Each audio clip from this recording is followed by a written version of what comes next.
Welcome back to JoJo's Bizarre Adventure Anime Review, episode number 36. Doing the 29th episode, JoJo's Bizarre Adventure Golden Wind, which is also the 142nd episode of the anime. Go to the Roman Colosseum.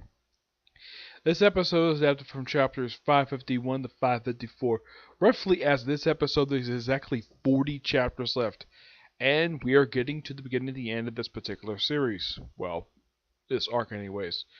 Episode starts off with Mista and Naguru. I think it's pronounced. He's youngest one of the group. Yeah, then basically figure out where they're gonna go. They're just running. Yeah, they spend the whole episode running before they can hop into a boat. Yeah. Baraki, Trish, and Gorno decide to look who the boss is. And then they're about to give it. They start to everything. Even people are dead. And then something unexpected happens. They get sort of interrupted by sort of a Skype call in a way where there's this unknown voice. I know who it is. I'm not going to spoil it here. Probably spoil who it is in the next couple weeks. Where he reveals that he has fought the boss, which they reveal his name in the episode. His name is... Let's see, what's his name? His name is Davado. Yeah, that's the name of the boss. Yep. He goes into the group in this episode, and he also not only does that, he also explains that he does know what this stand ability is, basically racing time, which is kind of a similar build to that of Devo Brando, except he didn't race time. He simply paused time. He simply kill people. That's simply what he did for his world.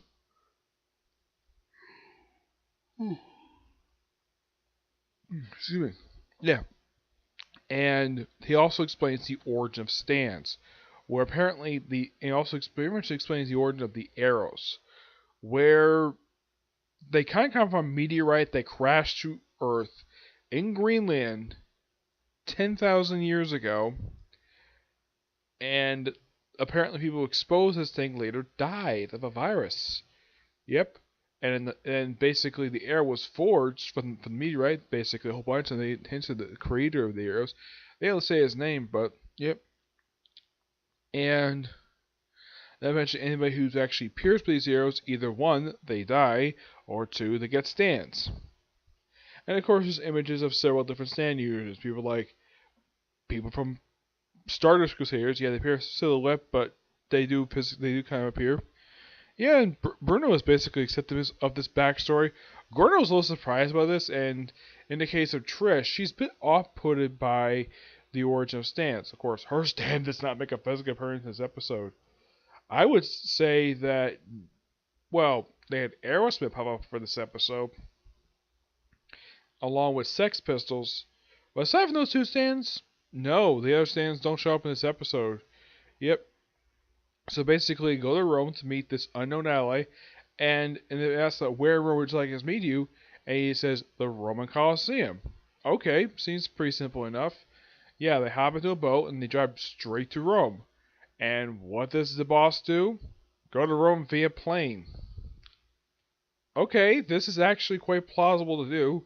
After all, the show was set in 2001, so it's perfectly reasonable to do this. It's probably by far the second show I can think of to feature an airplane in the show. Yeah, as far as I can tell, I can't think of any. Actually, scratch that. Part 2 did feature an airplane. Battle Tenacity features one. I know that Star Wars Crusaders actually have physical battle in the freaking plane that caused it to crash. Part 4 is probably by far the only one not to feature an airplane. Yeah, it was actually the first one since Part 1, not the feature one, because, well, Part 1 took place in 1890s London. Well, not London, more like 18 basically took place it started out basically, I think it was in the 1870s, I think it was, either 70s or 60s or 70s, and basically the show ended in 1890, basically before the dawn of airplanes. Of course, in a way that Part 2 did start off with the main character seeing him on an airplane when he's reading an issue of Superman of all things. Well, that makes sense. Probably, I think it's issue of Action Comics. Makes sense because the comic was released at that point. Part 3 had Battle on a freaking plane. This one, well, had at least, well, 2 times we had an airplane. First, of course, the main character's an airplane. That was a small one. I'm talking about like for a 747. Yeah, this is the second one actually to feature one. Because part 3 features one, and this one features one too. Though they also the reason why I count this one featuring second time featuring a 747 because well they actually have one. Though they did feature a private plane, but there's that. And they get to Rome, something really weird happens. Like we see these couple people were drunk, and they think, oh yeah, this little post is not the bathroom. You guys, oh this thing is the bathroom, even though it really isn't. These people are so drunk. Yeah, and then they pulling the guy up basically because he really wants to go to the bathroom. This thing, and then all of a sudden his body splits in half, as explained done by this stand use, which they hint at this episode named Chocolate. How do you pronounce this guy's name? Yeah, this is actually his first appearance in the series. It's Chocoleta and Seiko. Yeah, they explain this guy's backstory in here, where he actually is a very evil man. Like, my god, he's just evil as the boss. Apparently this guy became a doctor just so he can watch people die. Yeah, and he also misdiagnosed people on purpose so he can basically treat them. He also came short anesthetic, so they wake up in the middle of surgery and he's removing their organs. Yes. And I'm wondering, okay, you dismiss him in the hospital, but you don't take away his medical license. Yeah, this guy's purposely killing patients and you don't take away his medical license? Did they cut that? Did they decide not to mention that? I mean, yeah, I would think, though, with many deaths this guy has caused, I would think, though, 1, he gets his medical license taken away, and 2, the guy should be serving jail time. But no, he gets dismissed from the hospital. And he goes to work with passion. Apparently, before he became a doctor, he worked at a nursing home, where he drove apparently 25 senior citizens to suicide. I'm like, sweet Jesus. Damn. What is up with this guy? Obsession with death. Yeah, then apparently gets this guy Chocolatito, who apparently is Serena. I think he was a former patient of his, and somehow goes along with. Apparently, he also records all of his deaths. Okay, he thinks that witnessing death makes him superior to humanity. Okay. 1, this guy should be in jail and basically deemed freaking insane how nuts this man is. The guy even wears like war paint on here, and he's a doctor.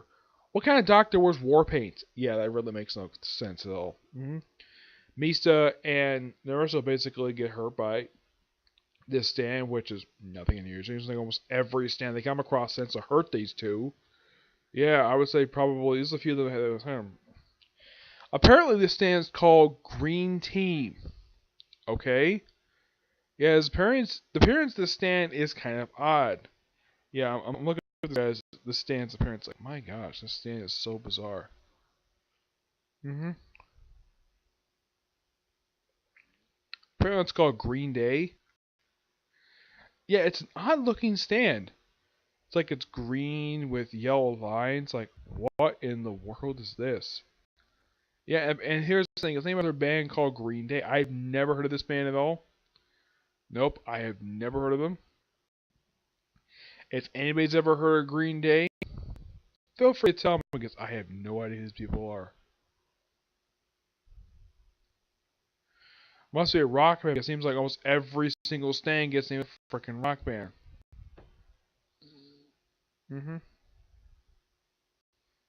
Yeah.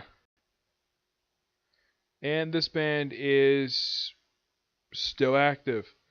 They've been active since the 80s. Okay.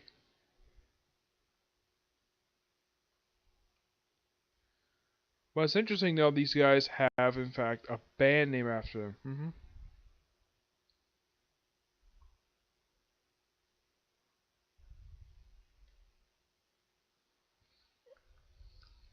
I'm sure that they probably do know that the fact they have an actual stand named after them.